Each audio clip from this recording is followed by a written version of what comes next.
এটা হলো আমাদের মুন্না ভাই। আমি বোধহয় দীর্ঘ 5 থেকে 6-7 বছর আরে দেখতেছি। আমি চেষ্টা করি এখানে আসলে মোটামুটি আমার কাছে আসে, আমার সাথে কথাও বলছে। আমি তাকে অনেক ভালোবাসি, মুন্নাকে অনেক ভালোবাসি। বসো বসো বসো মুন্না, বসো। এই নাও সিগারেট, এদিকে আসো।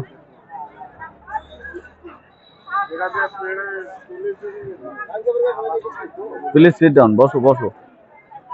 এখন মোটামুটি আমি আমার দেখলে আসবে, গাড়ি নিয়ে আসলে প্লাস এমনি আসলে আসবে। আমি একে খুব ভালোবাসি, সত্যিকারে কি পাগল ভক্ত আমি, অসহায় মানুষ ভক্ত প্লাস পাগল ভক্ত। আমি সাধারণত কাউকে কেউ খাওয়াতে পারে না, যার যেখানে রিজিক আছে, যেটা ইসলামী দৃষ্টিতে ইসলামী ভাষায় বলে, সৃষ্টিকর্তার অনুমতি ছাড়া একটা গাছের পাতা যেমন লড়ে না, প্লাস আমি সেটা মনে করি, কারণ কাউরে কেউ খাওয়াতে পারে না।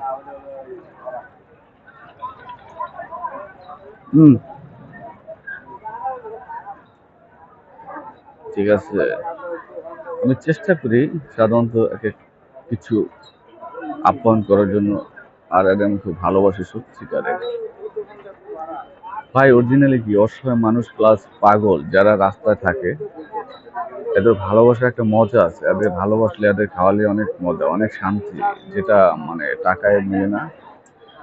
আপনারা যদি বিশ্বাস না করেন তাহলে আপনারা যেগুলো যে টাকাটা খরচা করবে কিছু অংশ এদের মাঝে বিলিয়ে দেন, তাহলে আপনি সেই শান্তিটা পাবেন। আমিও সেই শান্তিটা পাচ্ছি। ইনশাল্লাহ চেষ্টা করি একটা মানুষকে কিছু খাওয়ানোর। ঠিক আছে, এই সেই মুন্না ভাই, মুন্না বলে এরা বলে, নাম প্রকৃত আর কি সেটা আমি সঠিক জানি না, মুন্না বলে ডাকে। আমি তাকে অরিজিনালি ভালোবাসি, মনের থেকে ভালোবাসি। আপনারও মানুষকে ভালোবাসেন, ইনশাল্লাহ পাবেন এই শান্তিটাই, সুখটা পাবেন। আমি এদের মতো মানুষকে অনেক ভালোবাসি, চেষ্টা করি আমি যেটা খরচা করবো তার অন্তত কিছু অংশ বা বাড়তি অংশ আমি কষ্ট করবো, কিন্তু তাদের মাঝে মিলিয়ে দেওয়ার জন্য। আপনারা সেভাবে করেন, ইনশাল্লাহ শান্তি পাবেন।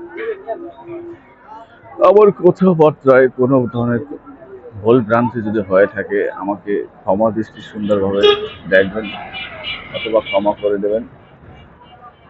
আমি সাধারণত হয়তো আমার ভুল হইতেই পারে, চলার পথে, বসার পথে, কথা বলার সাথে পক্ষে, যেমন কথা বলার জন্য, এটা স্বাভাবিক ব্যাপার। আমি কখনো সেটা চ্যালেঞ্জ করতে পারবো না। প্লাস আমি মুন্নাকে অনেক ভালোবাসি, আপনারা ভালোবাসেন, অনেক শান্তি পাবেন।